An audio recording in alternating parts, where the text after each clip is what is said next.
Olá, meus amores, tudo bem? Prontos para mais uma aula de língua portuguesa? Então vamos lá. O tema de hoje é informações implícitas, elementos coesivos. Lembram que nós já vimos informações explícitas, que são aquelas que estão bem claras no texto, que são ditas pelo narrador?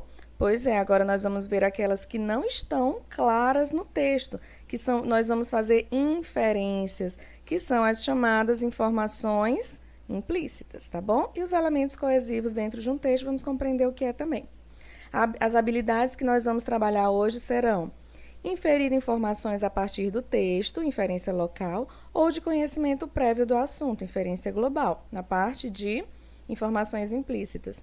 E na parte de elementos coesivos, estabelecer relações entre partes de um texto, identificando repetições ou substituições que contribuem para a continuidade de um texto. Lembra que eu já falei para vocês que é importante, quando você vai escrever um texto, não ficar repetindo várias vezes a mesma palavra, porque ele se torna um texto chato, cansativo. Então, quando você utiliza elementos coesivos, que é o que nós vamos ver agora, sinônimos, pronomes, advérbios, adjetivos, você torna o seu texto mais rico, um texto mais bonito, que soa melhor, tá certo? Então, vamos lá. Que são informações implícitas. Primeiramente, é preciso ter em mente que um texto é formado por informações explícitas e implícitas. O que são as explícitas, que eu já expliquei, são aquelas manifestadas pelo autor no próprio texto. É quando você encontra as informações muito claras ali no texto. Você não precisa ficar raciocinando, pensando o que pode ter acontecido, fazendo inferências. E as informações implícitas, que é o que veremos hoje, não são manifestadas pelo autor no texto, mas podem ser subentendidas, né? Por mais que o autor não diga, mas nós conseguimos compreender, nós conseguimos subentender, tá bom? Vamos ver aqui um exemplo. Eu trouxe aqui um conto do Moacir Scliar, que é esse moço aqui lá do F de Frustração, lembram? Esse aqui é o Moacir Scliar. Vou fazer a leitura desse texto, vocês vão acompanhando. Os terroristas. Era um professor duro, exigente e implacável. As provas eram feitas sem aviso prévio. Todos os trabalhos valiam nota e eram corrigidos segundo os critérios mais rigorosos. Resultado: no fim do ano, quase todos os alunos estavam à beira da reprovação. As notas que ele anotava cuidadosamente no livro de chamada eram as mais baixas possíveis. O que fazer? Reuniam-se todos os dias no bar, em frente ao colégio, para discutir a situação, mas nada lhes ocorria. Até que um deles teve uma ideia brilhante: o livro de chamada. A solução estava ali. Tinham de se apossar do livro de chamada e mudar as notas, ou seja, um 0 poderia se transformar em 8, um 1 poderia virar 7 ou 10, dependendo do grau de ambição. O problema era pegar o livro, que o professor não largava nunca, nem mesmo para ir ao banheiro. Aparentemente, só uma catástrofe poderia superá-los. Até aqui, a história ainda vai continuar, tá? Mas até aqui nós já conseguimos fazer algumas informações explícitas, que são aquelas que são ditas pelo narrador. Por exemplo, nós já sabemos que o texto se trata de um professor, que ele era bem duro, exigente e implacável. Isso daqui é uma informação explícita, porque está dito no texto isso. Os alunos faziam provas sem aviso prévio, os trabalhos valiam nota e eram corrigidos segundo critérios mais rigorosos, os alunos estavam sempre à beira da reprovação. Então, tudo isso daqui, gente, é informação explícita, ou seja, está bem claro no texto, está sendo dito. Agora vamos entender as informações implícitas a partir do título. Os terroristas. Quem sabe, para você compreender aqui o título do texto, você precisa ter um conhecimento prévio do assunto, ou seja, eu preciso entender o que são terroristas. Nós sabemos que terroristas são pessoas que têm uma ideia fixa e que acabam prejudicando a vida de uma sociedade, de outras pessoas, de uma população, em nome de um ideal, normalmente por conta da religião que eles seguem. Então, terroristas são aquelas pessoas que tocam o terror mesmo, né? Que produzem catástrofes. Então, aqui embaixo ele tem dizendo, inclusive, ó, só uma catástrofe poderia superá-los, porque os alunos seriam terroristas. Isso aqui é dito no texto que são terroristas? Não, mas a gente consegue fazer essa inferência. Então, terroristas, nós já sabemos, aqui é uma informação implícita, ou seja, Não é dito no texto, mas nós conseguimos entender. Outra informação, quando ele diz assim, resultado, no fim do ano, quase todos os alunos estavam à beira da reprovação. Eu já sei que quem reprova é quem tem notas baixas, quem tira somente notas baixas. Então, por conta do meu conhecimento prévio do assunto, eu já consigo entender o que o narrador está falando, mesmo que não esteja dito com todas as letras, mas eu faço essa inferência.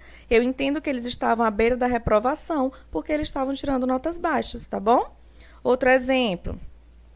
Reuniam-se todos os dias no bar em frente ao colégio para discutir a situação, mas nada lhes ocorria. Aqui o que a gente pode entender? Que os alunos estavam bem desesperados, né? Todos estavam com notas baixas, todos estavam à beira da reprovação, por isso eles se reuniam todos os dias para tentar discutir essa situação e encontrar uma solução para isso. Tá dito isso aqui, que eles estavam desesperados, preocupados? Não, o narrador não diz isso, mas a partir dessa situação, desse trecho, eu consigo fazer essa inferência, eu consigo perceber que eles estavam bem nervosos, né? Aqui também, ó. Aparentemente, só uma catástrofe poderia superá-los. Ou seja, aqui fica claro para mim que esses alunos estão prestes a cometer algo bem complicado, né? Algo grave para conseguir essas notas que eles tanto precisam. Está dito no texto?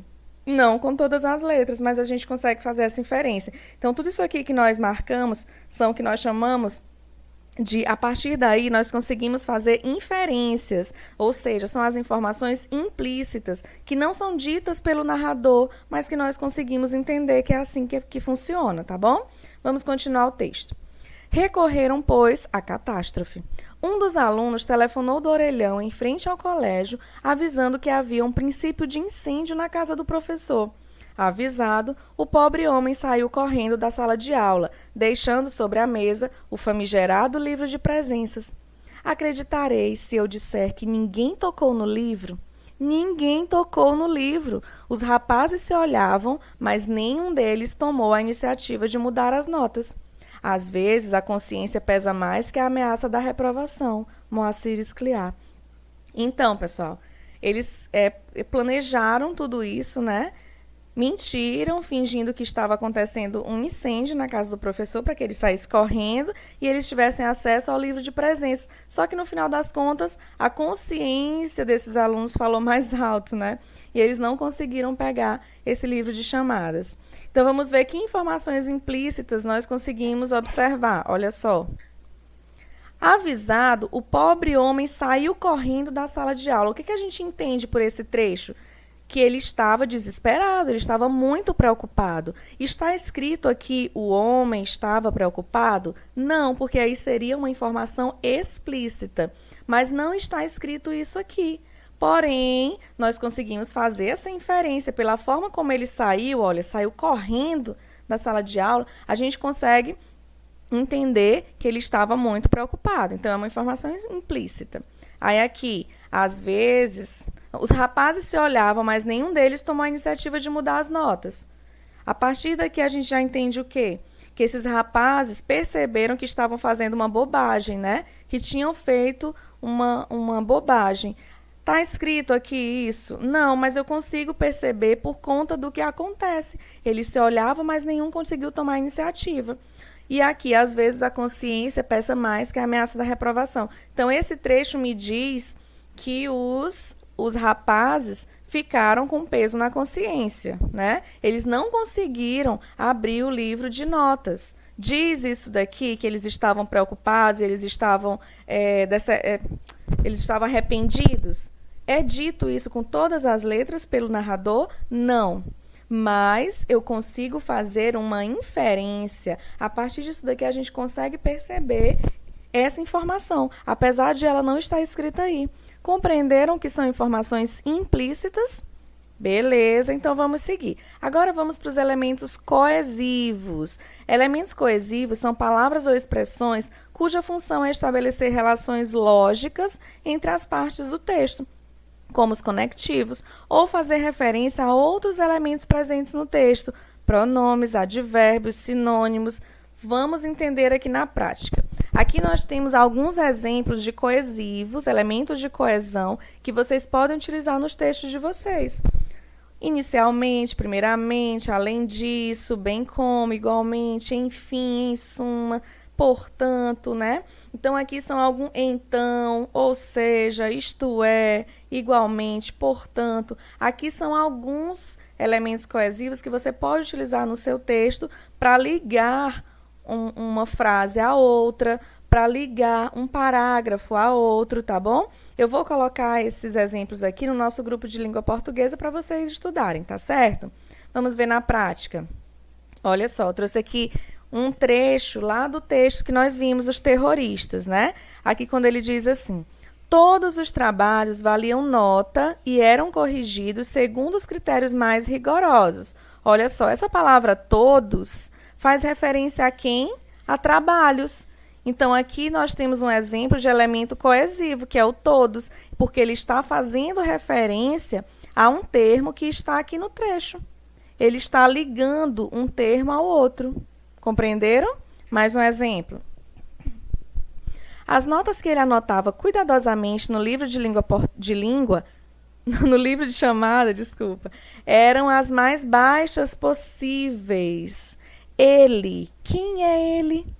O professor. Então, aqui nós temos um exemplo de um pronome que está servindo para fazer referência a um termo que já foi falado anteriormente, que é professor. Isso aqui é um exemplo de elemento coesivo? Sim, ele está substituindo uma palavra que já foi dita. Por quê?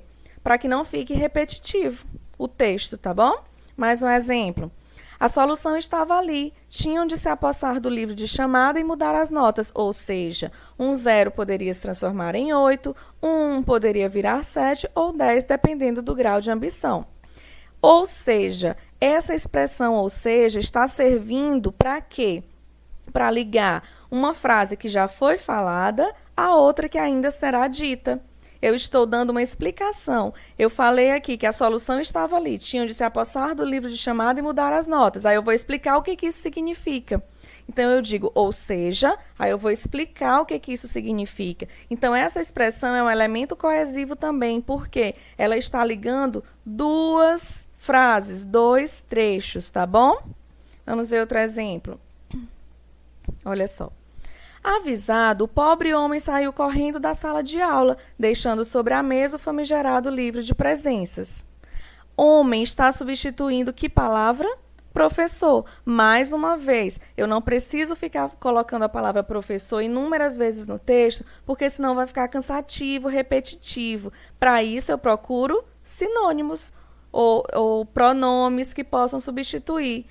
No texto, no trecho anterior que a gente viu, aqui foi utilizado um pronome ele, né? Para se referir a professor. Nesse caso, foi utilizado o substantivo homem, né? Era um professor? Homem. Então, eu posso utilizar palavras que tenham o mesmo sentido para substituir uma palavra que seria muito repetida.